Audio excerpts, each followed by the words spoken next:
Our buddy Daniel Powter is back with us here in the studio. Wow! Wow, amazing. Nice to see you again, man. It's nice to be back here. Thanks for having me. We were trying to figure out, gosh, has it been like 6 or 7 years maybe?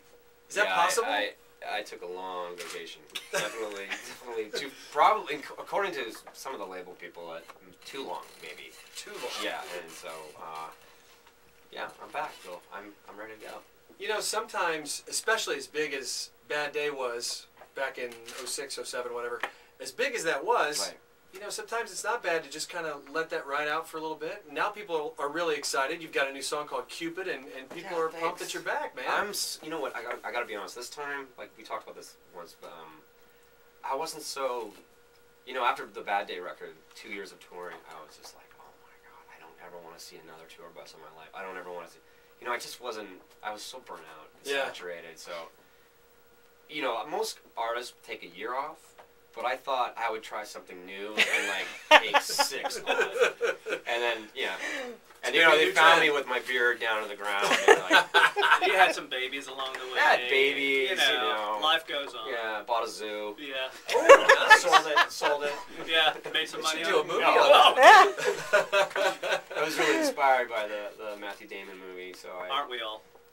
Is it Matthew Damon? No, it's Matt? not No. Matt Damon? Yeah. Matt Dillon? Matt Damon. Matt Damon. Bob Oh, Dylan? yeah. Bob Dylan. Bob Dylan, yes, Bob Dylan. Bob Dylan bought a zoo. Whatever. Tell us about the babies. One's 9, and I just had another one with 3 months, just 3 months. Oh, a months. new one. Wow. Wow. Yeah. That's a gap there.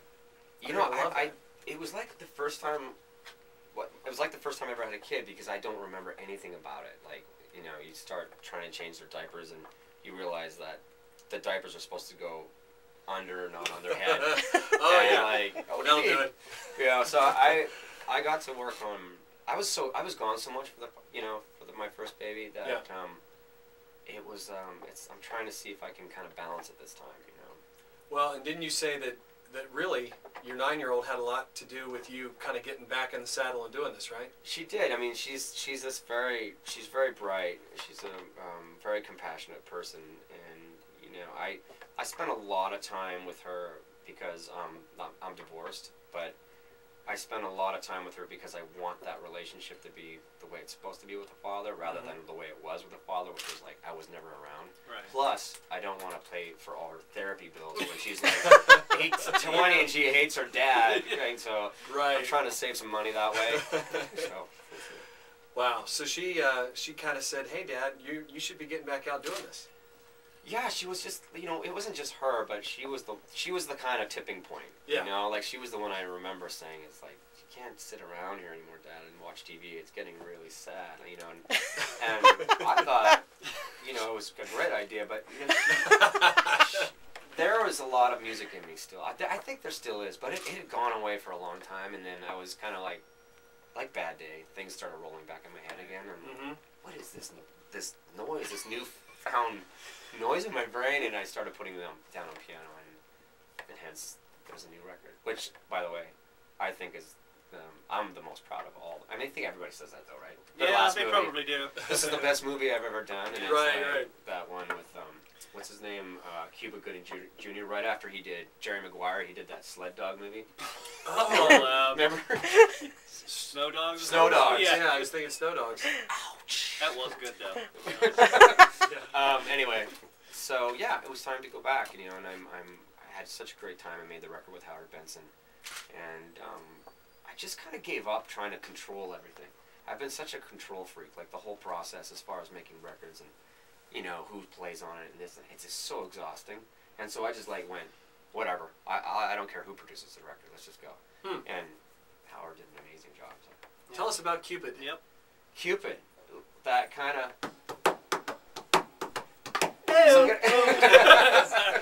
Yeah, this guy, someone was playing the cajon. I don't remember where we were. I think we were at the Swing House or something in the studio, and it just started. Me and a guy named Kevin Griffin wrote it together, and it just kind of like started like that. Like sometimes like just a rhythmic beat, like can really inspire some kind of fun. Yeah. And it's supposed to be just lighthearted and fun and be about. I don't know. I'm such a romantic, but I'm like being in love and like taking that relationship all the way to the end. The video's really cool. So little of that now, you know what I mean?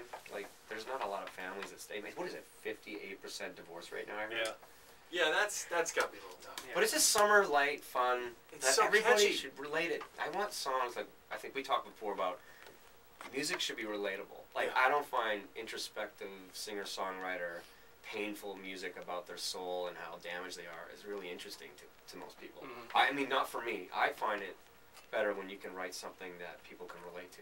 Yeah. The relatability factor. Do you think it's okay to write songs like that and put them on the album and not necessarily singles? I mean, it's okay to think and write that way. There are those. You know, I mean, there's like a song called, blah, blah, blah, blah. Like Come Home is kind of like that. I mean, they're still dark. I still have the darkness sometimes, these songs, which is great. You need that. But, I don't know, sometimes I think it gets so...